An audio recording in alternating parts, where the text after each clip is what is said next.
Здравствуйте, друзья! Вновь приветствую на своем канале. Очередные доделки Лада Веста. Потеплело.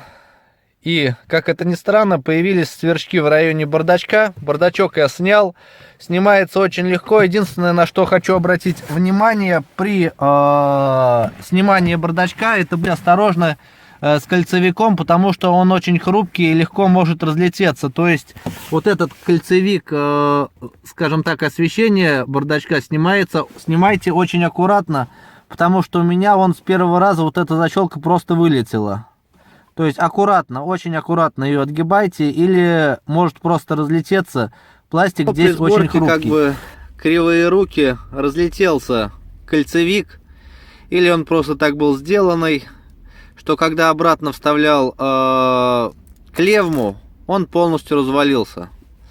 Как не пытался собрать, я так понимаю, пружинка мелкая вылетела, и он перестал работать. Благо, в отличие от иномарок, которым, да, запчасти нужно искать, поехал в первый автомагазин, купил такой же кольцевик, цена вопроса 50 рублей. В плане снимания бардачка никаких проблем нет. 6 болтов.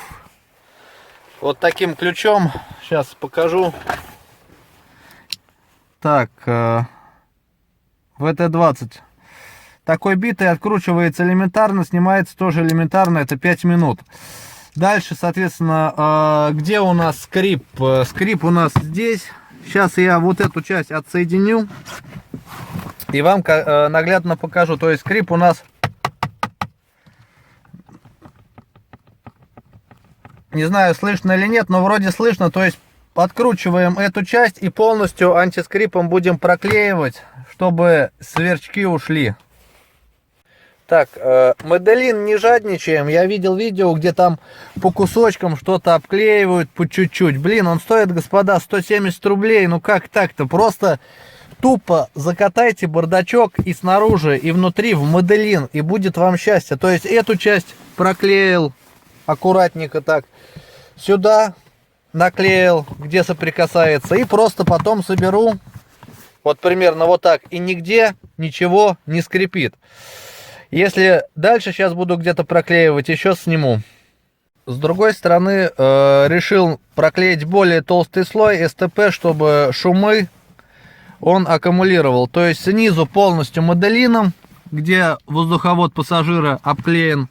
Сверху будет обклеен СТПшкой. И ощущение пустого барабана и скрипа в бардачке, соответственно, да, уже вас беспокоить не будут.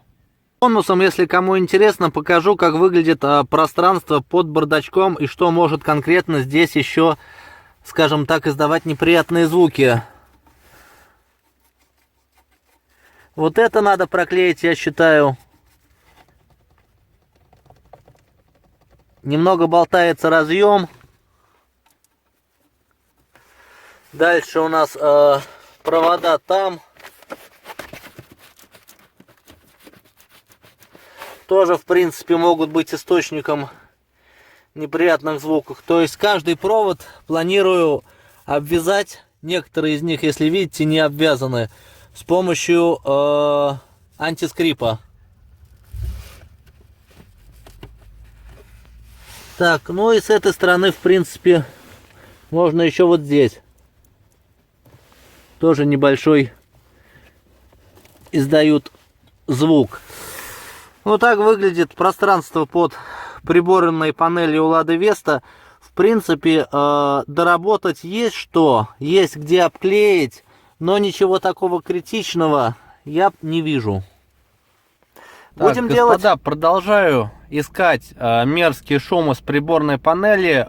Если у кого есть дребезг в области магнитолы, снял накладку, снял, скажем так, вот эту панель. Снимается, в принципе, легко. Главное, опять же, да, не сломать разъем. Разъем вроде не сломал. Что выяснилось? Тупо из всех 4 болтов один не закрутили. И вот этот мерзкий дребезг, если у кого-то есть в районе магнитолы и пропадает, когда вы нажимаете, да, на воздуховоды, разбирайте и смотрите просто болты. действительно после БУ Андерсона такое ощущение, что качество оставляет желать лучшего. Смотрите.